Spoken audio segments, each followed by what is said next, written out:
একটি গ্রামে রাতে একজন মহিলা পিঠা বানাচ্ছিলেন। যখন সে পিঠাগুলো তার পেছনে রাখছিলেন একটার পর একটা, তখন সে দেখতে পেল কে জানি তার পিঠাগুলো খেয়ে ফেলছে।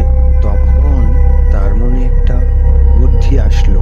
সে ভাবল, আমি এই পিঠাটা খুব যত্ন সহকারে এবং মনোযোগ দিয়ে দেখব কে আমার পিঠা খেয়ে ফেলছে। এরপর সে ধীরে ধীরে ধীরে ধীরে পিঠাটা রাখে। তারপর সে দেখতে পেল এক অদৃশ্য শক্তি তার পিঠাগুলো খেয়ে ফেলছে।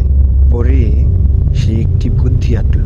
সে ভাবল, এইবার আমি পিঠা না রেখে গরম চটা রাখবো। তখন সে পিঠা না রেখে গরম চটা রাখার চেষ্টা করে।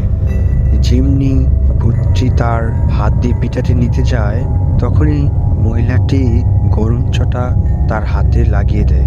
এরপর থেকে তার পিঠা রাখায় আর কোনো সমস্যা হলো না, আর একটিও পিঠা হওয়া গেল না।